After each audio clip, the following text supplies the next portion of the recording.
Hey Stoic friends, the alarm doesn't just pierce through darkness at 5 a.m. It tears through the fabric of your comfortable unconsciousness, dragging you back into a reality you're not sure you want to face. Your hand doesn't just reach for the snooze button. It reaches for another 9 minutes of denial, another fragment of escape from a life that feels like it's slowly suffocating you.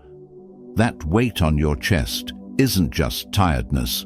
It's the accumulated mass of every dream deferred, every promise broken to yourself, every morning you swore would be different but wasn't.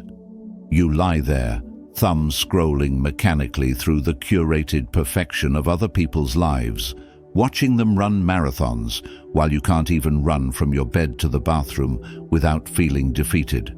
They're building empires while you're building excuses. They're conquering worlds while you're conquered by your own pillow. I know that feeling, that soul-crushing, bone-deep exhaustion that has nothing to do with sleep and everything to do with existing in a life that feels like a prison where you're both the inmate and the warden. It's that suffocating realization that life isn't just happening without you. It's happening despite you. You're not living, you're merely not dying. You're not thriving, you're barely surviving. Each morning doesn't feel like a new beginning. It feels like another sentence in a punishment you can't remember committing the crime for. You wake up already defeated, already behind, already apologizing to a world that doesn't even notice you're struggling to breathe. But let me tell you something that will shatter your perception of suffering. Marcus Aurelius, Emperor of Rome, commander of legions, the most powerful human being on the planet, lay in his tent on the Germanic frontier, surrounded by death and betrayal, and wrote these words by candlelight in his private journal, never meant for another soul to read. When you wake up in the morning, tell yourself, the people I deal with today will be meddling, ungrateful, arrogant, dishonest, jealous, and surly.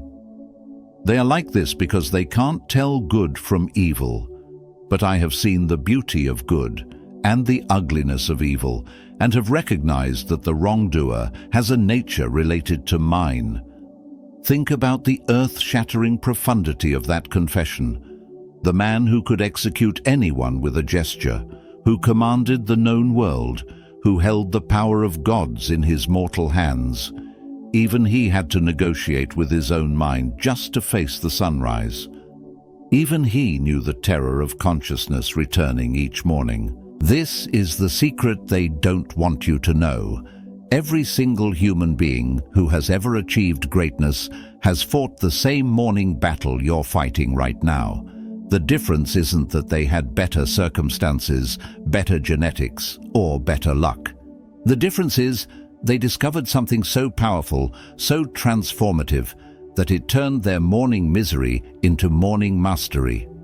They learned that the first hour after you open your eyes isn't just time passing, it's the crucible in which your entire existence is forged or destroyed.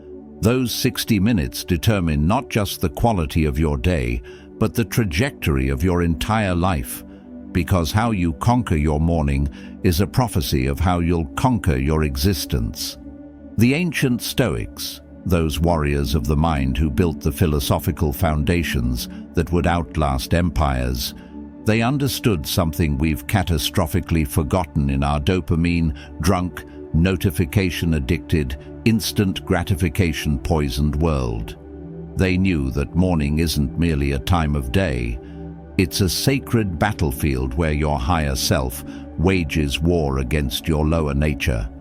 Every single sunrise is a resurrection, a violent rebirth, a cosmic opportunity to murder the person you were yesterday and give birth to the person you're destined to become.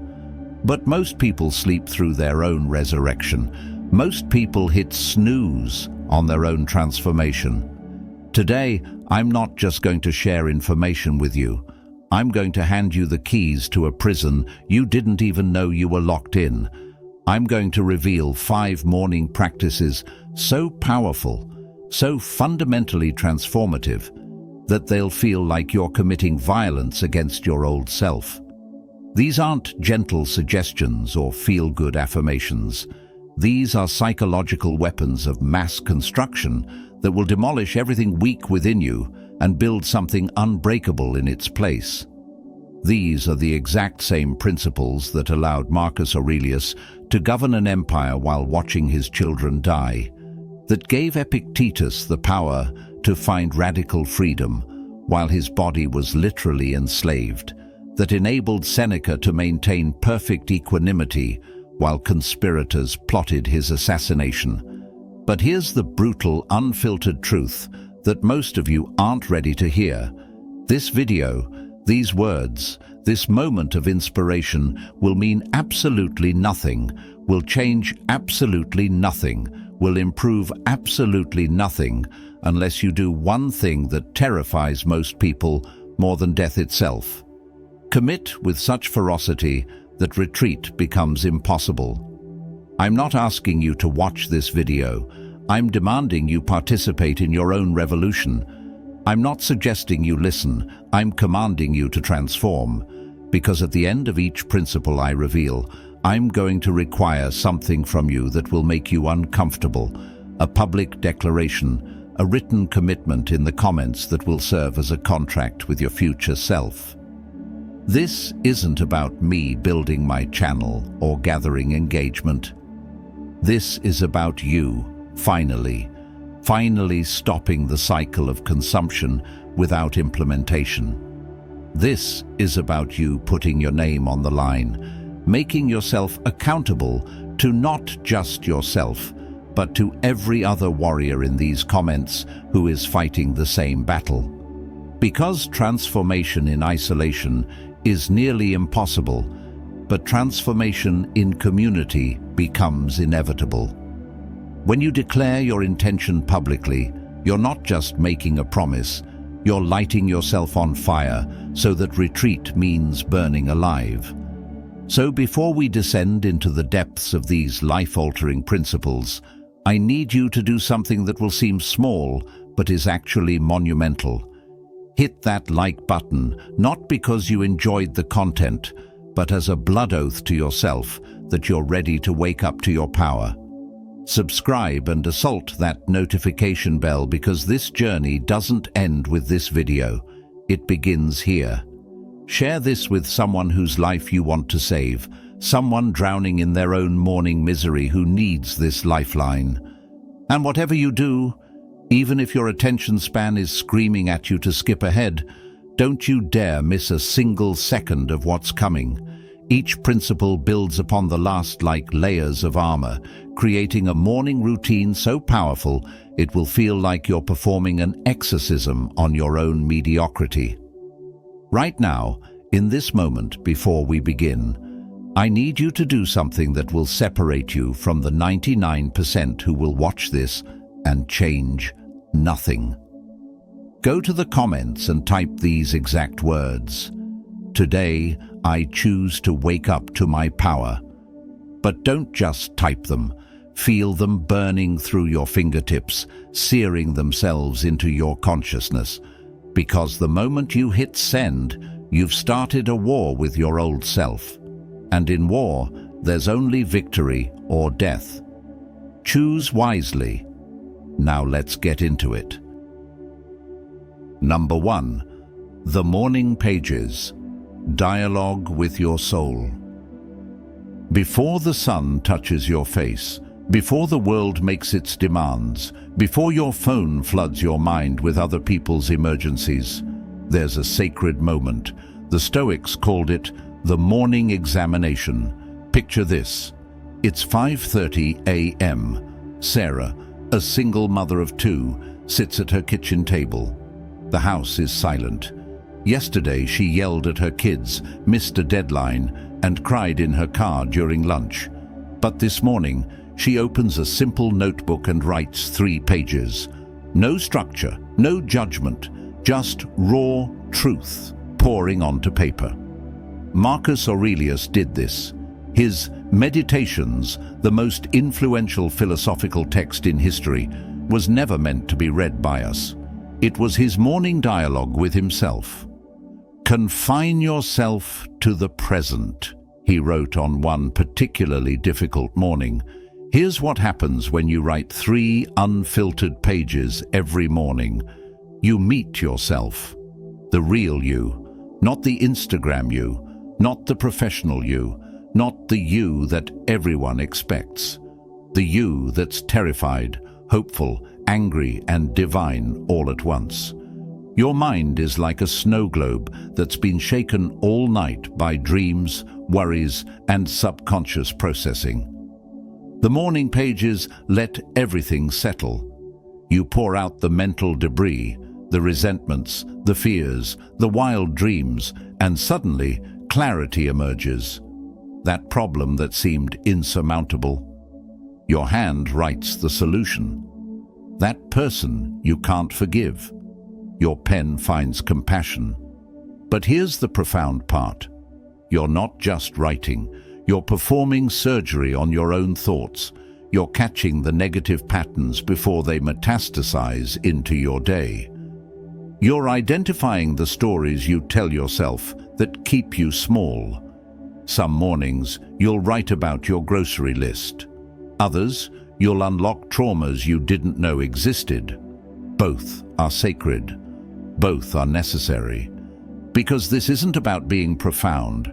It's about being present to yourself. The pages become your private philosopher, your therapist, your best friend. They hold space for all of you, the parts you love and the parts you hide. And in that radical self-acceptance, something magical happens. You stop needing the world's validation. You become your own witness. Start tomorrow. 3 pages, stream of consciousness. Don't stop, don't edit, don't judge. Watch how within a week you start solving problems in your sleep. Watch how your intuition sharpens. Watch how you stop abandoning yourself. Number 2, the cold embrace. Choosing discomfort before it chooses you. The morning alarm detonates like a bomb in the trenches of consciousness. Your body, that treacherous accomplice, whispers seductive lies about 5 more minutes, about the savage cruelty of leaving this warm cocoon. But here's the truth that burns like acid. Every second you negotiate with comfort, you're signing a contract with mediocrity. You're not just lying in bed, you're lying in your grave, rehearsing for a death that started the moment you chose ease over excellence. The ancient Stoics understood something we've forgotten in our temperature-controlled, pain-numbed existence. They practiced voluntary hardship like warriors, sharpening blades before battle. Seneca, wealthy beyond measure, slept on stone floors and lived on bread and water. Not because he had to, but because comfort is a poison that kills slowly, sweetly, invisibly. It murders your potential while singing you lullabies. It assassinates your greatness with silk pillows and soft promises. Tomorrow morning, you will baptize yourself in liquid ice. 30 seconds of cold water, pure, merciless, absolute. Feel that resistance rising in your throat like bile, that primal scream of no echoing through your bones. That's not wisdom speaking. That's the voice of everything that wants you weak, dependent, domesticated. That voice has been programming you since birth, turning you into livestock, comfortable and compliant, fattened for the slaughter of a meaningless existence. When that freezing torrent hits your flesh, reality will pierce through every delusion you've ever harbored. Your skin will scream symphonies of shock. Your lungs will forget their purpose. Your mind will fragment into 1,000 shrieking voices, all begging for surrender. This is the moment where you discover who you really are, not who you pretend to be at dinner parties, not the mask you wear for the world, but the raw, bleeding truth of your spirit. The cold doesn't care about your excuses. It doesn't negotiate with your fears. It strips you naked of every pretense, every comfortable lie, every soft rationalization you've used to justify your mediocrity. In those 30 seconds, you'll experience more truth than most people taste in a lifetime. Because discomfort is the only honest teacher left in a world drowning in artificial sweeteners and participation trophies. Stand under that Arctic cascade and something primordial awakens, not gradually, but instantly, violently, irrevocably. You realize that every sensation is temporary, but surrender is forever. You understand that your mind's protests aren't commands from headquarters, they're suggestions from a committee of cowards who've been running your life into the ground.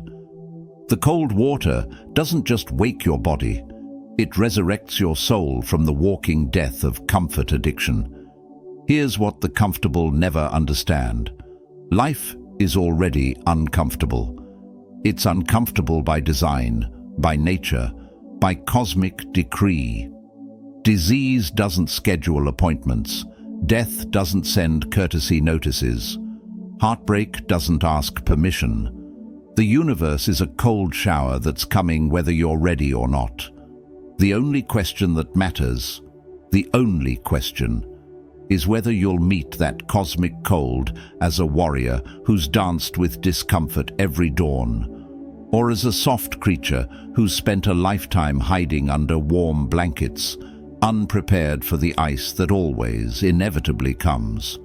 When you choose that cold water, you're not just changing your morning routine, you're declaring war on every weak impulse that ever held you hostage. You're announcing to every cell in your body, every ghost in your past, every doubt in your future: I am not a slave to sensation. I am not a prisoner of preference. I am not a victim of circumstance. I choose my pain, therefore I choose my power. Tomorrow morning, that shower handle becomes Excalibur.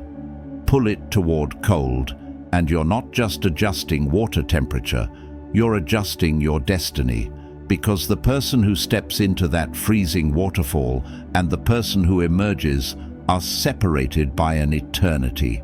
One is ruled by the tyranny of comfort. The other has tasted the savage freedom that comes from choosing your suffering before suffering chooses you. The cold is calling. It's been calling since the day you were born, waiting for you to answer, waiting for you to wake up from the warm dream that's become your nightmare. Tomorrow morning, will you answer? Or will you pull the covers higher, sink deeper into the quicksand of comfort, and die another day without ever having lived? The choice is yours. The cold is waiting. Your resurrection begins with a single turn of the handle. Retry. Number 3. The Morning Declaration. Programming your inner operating system. The moment consciousness pierces through sleep's veil, a war begins. Not in some distant battlefield, but in the space between your skull and your pillow. That first thought, that initial spark of awareness, sets fire to your entire day. Most souls surrender before the battle even starts, whispering defeat into their bones. Not again. I can't. Why bother? They program themselves for failure while their dreams still cling to their eyelashes. But you're about to become the architect of your own resurrection. Every single morning.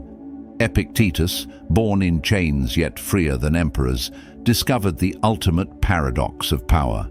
They could shackle his flesh, break his bones, steal his freedom, but his mind was an unconquerable fortress. While metal cut into his wrists, he forged philosophy from pain. He understood that circumstances are just raw material. What you build from them determines your destiny. Here's where everything changes. Before your feet kiss the cold floor, before reality's weight crushes down, you speak existence into being, not hollow affirmations that taste like lies. not toxic positivity that denies your pain. Raw, primal declarations of the warrior you choose to become in this very moment. I am the storm that learns to dance with chaos. I am the alchemist who transmutes poison into power. I am the one who builds empires from ashes. Feel that electricity surge through your nervous system. You're not pretending problems don't exist. You're declaring yourself bigger than every problem. You're claiming your throne in the kingdom of your own mind. Your consciousness is ancient software, corrupted by decades of other people's fears, inherited limitations, downloaded viruses of doubt and self-hatred. The morning declaration isn't positive thinking, it's revolutionary reprogramming. You're hacking into your own mainframe, deleting the malware of mediocrity, installing an operating system built for transcendence. But power without action is just poetry. Declare yourself brave, then walk straight into what terrifies you. Proclaim mastery over anger, then practice mercy when rage boils your blood. Promise presence, then anchor yourself when anxiety tries to drag you into tomorrow's imaginary catastrophes. Choose 3 declarations that target your specific demons. Make them so personal they draw blood. If rejection haunts you, declare yourself valuable regardless of others' blindness. If perfectionism paralyzes you, declare yourself free from the tyranny of flawlessness. If loneliness crushes you, declare yourself whole in solitude. Speak them until your throat burns. Let them rewrite your DNA. Watch yourself transform from victim to victor, from reactor to creator, from survivor to thriver. This isn't self-help, this is self-revolution. Number 4, the gratitude archaeology. Excavating joy from ordinary moments. Marcus Aurelius, emperor of the known world, watched his children die one by one to plague. His wife's betrayal whispered through palace halls. His final years bled out in distant battlefields, surrounded by death's stench and humanity's worst impulses. Yet this man wrote words that shatter souls across millennia. What a precious privilege it is to be alive, to breathe, to think, to enjoy, to love. Not from his throne, but from his tent in Germanic mud, while disease ravaged his body. This is the secret that transforms victims into victors. Gratitude isn't about being thankful for good things. It's about becoming an archaeologist of joy, excavating diamonds from disaster, mining gold from grief. It's about developing vision that penetrates surface-level suffering to find the treasures buried beneath. Tomorrow morning, abandon your gratitude list. Those generic thankful for family health home platitudes are spiritual morphine. They numb but don't heal.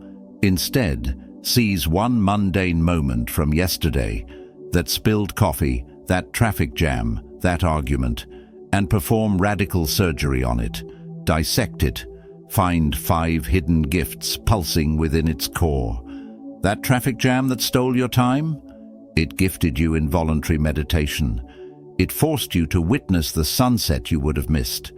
It created space between you and a toxic confrontation. It reminded you that chaos is life's only constant. It taught you that surrender sometimes means strength. Your brain is being rewired with every excavation. Neural pathways carved by years of complaint and criticism start healing, replaced by circuits of wonder and appreciation. You're not learning to see silver linings. You're learning to see that the storm itself is the gift. The gratitude archaeology doesn't ask you to celebrate cancer or dance at funerals. It demands something infinitely more radical. Finding growth in graves, discovering strength in shattering, recognizing that your worst moments are your greatest teachers wearing terrifying masks. When you master this excavation, you become untouchable. What can poverty steal from someone who finds wealth in simplicity? What can rejection wound in someone who discovers freedom in solitude? What can death take from someone who finds eternity in every breath? This practice transforms you into an alchemist of experience. Every moment, brutal or beautiful, becomes raw material for your evolution. The morning archaeology trains your consciousness to transmute lead into gold, poison into medicine, wounds into wisdom. Tomorrow morning, take yesterday's most painful moment. Dig until your fingers bleed. Unearth 5 gifts buried in that pain. Document them.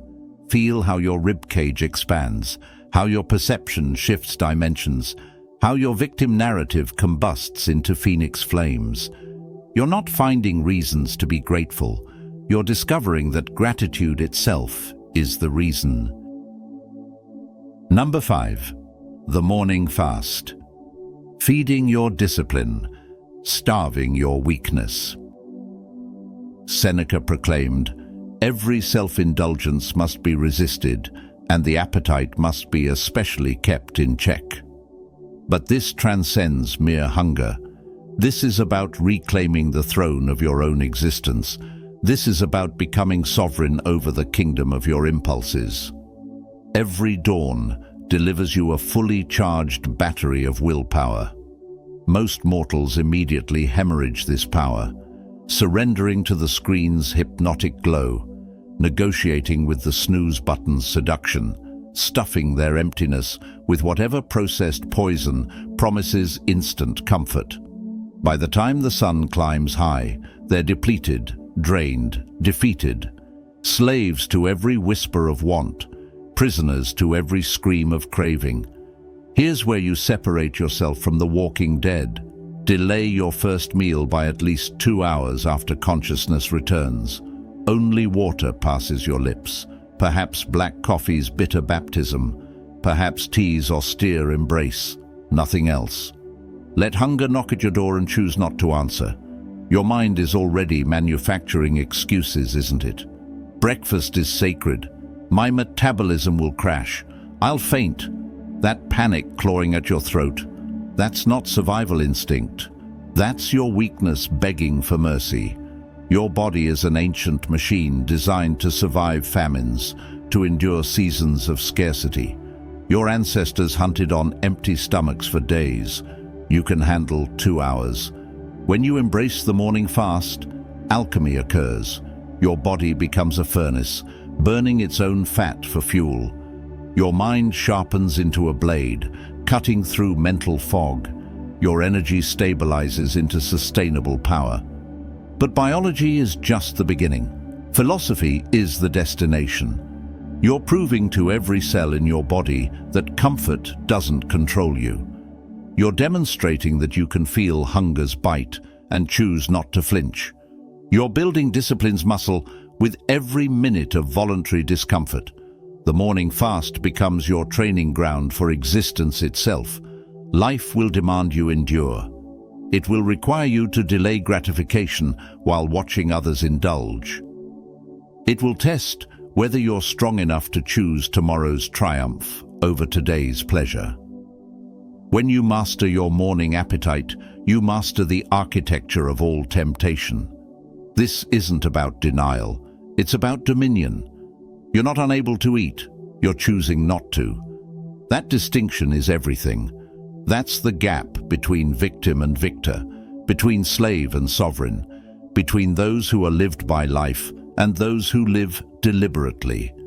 Feel hunger arise like a tide. Welcome it as your teacher, not your enemy. Watch it peak, crash, recede. Observe your mind's desperate negotiations, its elaborate justifications, its pathetic bargaining. Then choose to wait anyway. In that choice, that single, powerful, defiant choice, you birth the person you were always meant to become. You're not just fasting from food, you're feasting on freedom. 5 practices. 1 morning, a completely different life. You now hold the blueprint that built emperors and philosophers, not through comfort, but through chosen challenge, not through ease, but through intentional effort. Tomorrow morning, when that alarm rings, remember, you're not just waking up. You're rising to meet your destiny. You're choosing who you become. The morning pages, the cold water, the declarations, the gratitude, the fasting, they're not just routines.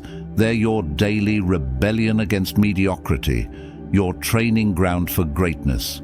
If this resonated, like this video, share it with someone who needs this message. Subscribe for more Stoic wisdom. Comment below with your commitment. Your new life begins tomorrow at dawn. Drop your strongest morning commitment in the comments now.